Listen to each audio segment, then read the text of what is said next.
আল্লাহর বিধান, আল্লাহর হুকুম, আল্লাহর শরিয়ার হুকুম কায়েম ছাড়া এই ধর্ষণ বন্ধ হবে না।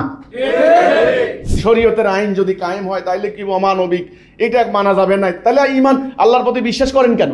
রোজা রাখেন কেন? রোজা রাখা বাদ দেন, রোজা রাখেন। রোজা মানে হলো আত্মসংযম, কন্ট্রোল। কন্ট্রোলের কোনো নমুনা আছে? রমজান মাসে কি হানাহানি, মারামারি, খুনাখুনি, কিলাকিলি কম হয়েছে না বেশি হয়েছে? বেশি হয়েছে। কোথায় সংযম? একটা ডেইলি স্টার, একটা প্রথম আলো, এগুলো একই কোম্পানির পত্রিকা, আপনারা জানেন। হ্যাঁ, সিস্টার কনসার্ন, ওরা একই। দেখেন, মাগুরা শিশুটিকে বাঁচানো গেল না, শিশুর প্রতি নিষ্ঠুরতা। মাগুরার শিশু নামে যার পরিচয় গড়ে উঠেছিল ধর্ষণ নিপীড়নের বিরুদ্ধে প্রতিবাদের ভাষায়, সে হয়ে উঠেছিল প্রতীক। গতকালকে রাত্রে মাগুরার 8 বছর বয়সী আসিয়া নামে এক মেয়েটি গতকালকে শেষ বিদায় নিয়েছে।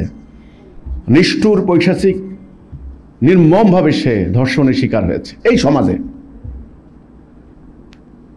মানুষ উত্তাল, প্রতিবাদে, বিক্ষোভে, ঘৃণায়, রাগে। সারা দেশের মানুষ আপনারা দেখতে পাচ্ছেন যে ওই যে লোকটা ধর্ষণ করেছে তার বাড়িতে রাত্রিবেলায় পাবলিক আগুন দিয়ে জ্বালিয়ে দিয়েছে। ঢাকায় গত কয়েকদিন থেকে প্রতিনিয়ত বিক্ষোভ হচ্ছে, সমাবেশ হচ্ছে। ঢাকা বিশ্ববিদ্যালয়ের স্টুডেন্টরা দিন রাত, বিভিন্ন সামাজিক সংগঠন, বিভিন্ন মানুষ প্রতিবাদের রাস্তায় ধর্ষণের বিরুদ্ধে সর্বোচ্চ দাবি করছে। ধর্ষণের দেখেন, ডেইলি স্টারে একটা প্রতিবেদন দেখাচ্ছি। Over 5600 children raped in 10 years, says ASK, আশোক আর কি, আমাদের আইন ও সালিশ কেন্দ্র একটা সংস্থা। Police and average record 13 rape cases everyday. তাইলে 10 বছরে 5600 শিশু, খালি প্রায় 6000 শিশু 10 বছর একটা সংস্থার রেকর্ড। শিশু, এরপরে এর মধ্যে আপনি অ্যাডাল্ট হিসাব করেন, গর্ভবতী নারী, 80 বছরের বৃদ্ধা পর্যন্ত রেপ হয়েছে। হিসাব করতে গেলে হাজার হাজার, লাখ লাখ, সোজা কথা। তাও এগুলি ওনারা কি করেন, এগুলি সংস্থাগুলি বিভিন্ন পত্রপত্রিকায় মামলার রেকর্ড যেগুলি হয় এগুলোরই একত্রিত করে একটা সামারি তৈরি করেন। শত শত, হাজার হাজার নিপীড়নের ঘটনা আছে, রেকর্ড হয় না, মিডিয়াতে আসে না। সমাজের ভয়ে, লাজ লজ্জার ভয়ে, ইজ্জতের ভয়ে, সম্মানের ভয়ে মানুষ মুখ খোলে না। মহামারী, ধর্ষণের মহামারী। আমার বক্তব্য হচ্ছে, ধর্ষণের বিরুদ্ধে প্রতিবাদ হচ্ছে, বিক্ষোভ হচ্ছে, মিছিল হচ্ছে, ঘৃণা হচ্ছে। ধর্ষকের বাড়ি আগুন দিয়ে জ্বালিয়ে দিচ্ছে, ধর্ষককে পিটিয়ে মেরে একদম, একটা ফরিদপুরে একটা দেখলাম পাবলিকে পিটাইয়া সাপের মতো মেরে ফেলছে। এই ধর্ষকদের দলে কারা আছে? একেবারে নিরক্ষর, অজ্ঞ, মূর্খ, কৃষক, শ্রমিক থেকে শুরু করে মাদ্রাসার শিক্ষক, কলেজের প্রফেসর, সে কেউ বাদ নাই। হ্যাঁ, দাদা, নানা, আপন চাচা, ফ্যামিলির লোক, কেউ বাদ আছে এই ধর্ষকদের দলে। এখন এই ভয়াবহ রোগ, এর বিরুদ্ধে প্রতিবাদ করছে, কিন্তু আমরা কি কেউ বলছি এটা কারণটা কি? এক একজন এক একটা কারণের কথা বলে। আমাদের বক্তব্য, এর কারণ হচ্ছে মানুষকে আল্লাহ সৃষ্টি করছেন। কে সৃষ্টি করছেন? আল্লাহ। আল্লাহ মানুষ ভালো জানেন যে মানুষের জীবনে কোন বিধান, কোন আইন মানলে মানুষ শান্তি পাবে, নাকি?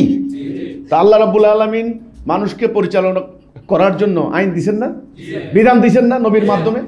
আমরা বলি আল্লাহর বিধান, আল্লাহর আইন, আল্লাহর হুকুম, আল্লাহর শরিয়া। তাহলে এই 92% মুসলমানের দেশে আমরা বিক্ষোভ করি, মিছিল করি, কেউ কি বলে যে আল্লাহর হুকুম প্রতিষ্ঠা করো, আল্লাহর আইন প্রতিষ্ঠা করো, আল্লাহর বিধান প্রতিষ্ঠা করো, ধর্ষণ বন্ধ হবে, আল্লাহর আইন প্রতিষ্ঠা করো, তা না হলে ধর্ষণ বন্ধ হবে না? কেউ বলছে কথাটা? কেউ বলেনি। আর এটা তো কোনো গল্প না, এটা তো একটা প্রমাণিত হয়ে গেছে। আজ থেকে 1500 বছর আগে আরবের জাহিলি সমাজে তো এরকমই ছিল।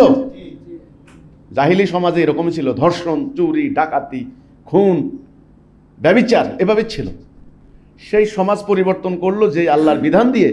সেই আল্লাহর বিধানের কথা আমরা বলি না, আমরা সেটা বাদ দিয়েছি। আমার প্রশ্ন হচ্ছে, আপনারা এই কথা বলেন না কেন যে এই ধর্ষণের, এই অন্যায়ের মূল কারণ আল্লাহর হুকুম না মানা, আল্লাহর বিধান না মানা?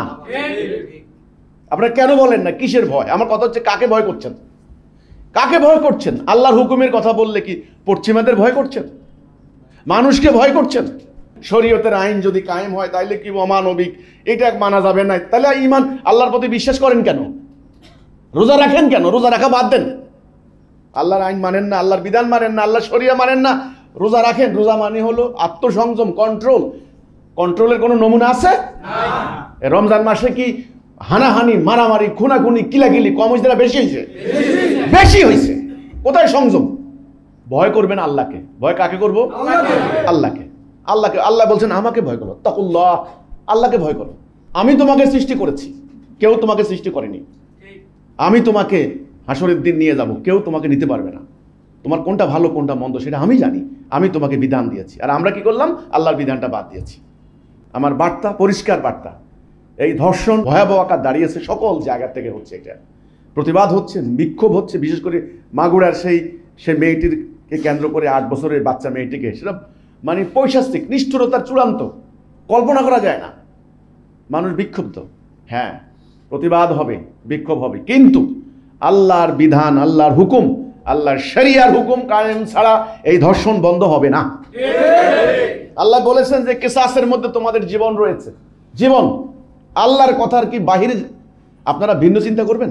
না, একটা শাস্তি দেন না আল্লাহর আইন মোতাবেক, আল্লাহর শরিয়া মোতাবেক। দেখেন না কি হয়। এই দাবি কিন্তু কেউ তুলছেন না, কোনো আলেম ওলামাও বলছেন না, কোনো বিশ্ববিদ্যালয়ের স্টুডেন্টরাও বলছেন না, সুশীল সমাজ তো বলবেনই না। কাদের ভয় বলবেন না? কিসের ভয়? পশ্চিমাদের ভয়? আল্লাহকে ভয় করেন। আল্লাহর হুকুম, আল্লাহর শরিয়া, আল্লাহর আইন যদি কার্যকরী করেন, কোর্ট কাছারি আদালত, তবে ধর্ষণ বন্ধ হবে হবে হবে। আমি গ্যারান্টি দিয়ে বলবো ইনশাল্লাহ। একজন মোমেন হিসাবে, মুসলিম হিসাবে আমাকে আল্লাহর আইন মানতে হয়, না হলে ঈমান থাকে না, এটা শিরিক হয়ে যায়। আমরা রোজা রাখি, আল্লাহ সন্তুষ্টি করবেন। নামাজ পড়ি, জান্নাতের চাবি, কত কিছু বানাইলাম, কিন্তু আল্লাহর আইন মানি না, আল্লাহর বিধান মানি না, তো কি হবে? ধর্ষণ হবে, চুরি হবে, ব্যভিচার হবে, খুন হবে, রাহাজানি হবে, ডাকাতি হবে, চিন্তাই হবে। কোনো কিছু বন্ধ করতে পারবেন না। এর একমাত্র রেমেডি, এর একমাত্র সমাধান আল্লাহর হুকুম, আল্লাহর বিধান, আল্লাহর শরিয়া বাস্তবায়ন করেন, আল্লাহর আইন বাস্তবায়ন করেন, তবে সমস্ত অন্যায় নির্মূল হবে হবে ইনশাআল্লাহ। এই হচ্ছে আমার কথাটা।